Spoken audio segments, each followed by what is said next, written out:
Well, it's official. The Ethereum ETF is going to go live on July 23rd.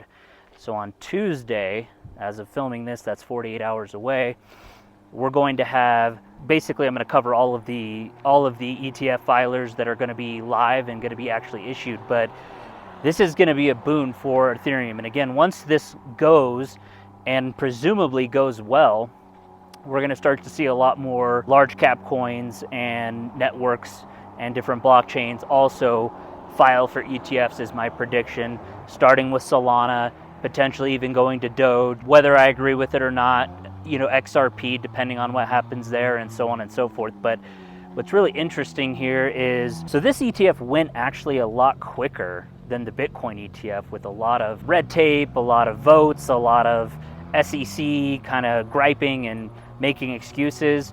I feel like that all of that groundwork has been laid, and now that all of that groundwork has been laid, ETFs being issued in the future beyond this one are going to go a lot smoother and a lot quicker, because now there's a precedent for two previous ETFs in the crypto space, being Bitcoin and being Ethereum. So the spot Ethereum exchange ETF, or exchange traded fund, will be listed on Tuesday, July 23rd.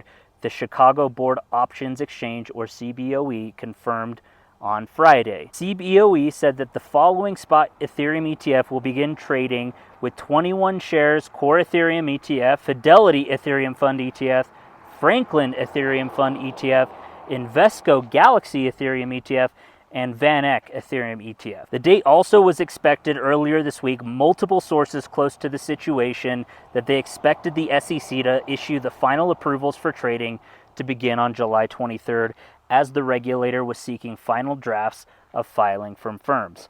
Ethereum ETFs received initial approvals from the SEC in May, and an unexpected about-face from the regulator, Gary Gensler, which had been scrutinizing Ethereum-centric firms and appeared to treat the asset differently than Bitcoin.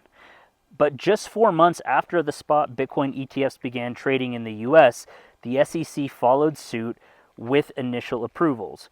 Now it appears that the CBOE is confident the ETF operators will get their final approvals ahead of trading on Tuesday. Like I said, the full list, which I'll go ahead and link down below as well, they're also expected to have funds with BlackRock and Grayscale as well. It's really interesting that the regulators, and again, Gary Gensler with the SEC, was so against Ethereum being considered for an ETF, yet he approved it so quickly after Bitcoin was so successful.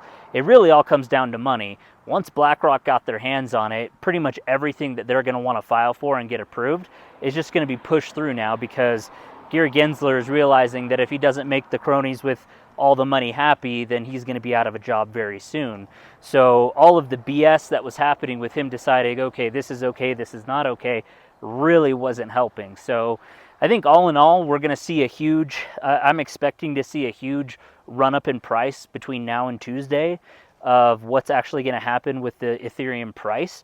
I think right now, as of filming this, it's at about $3,500, $3,400.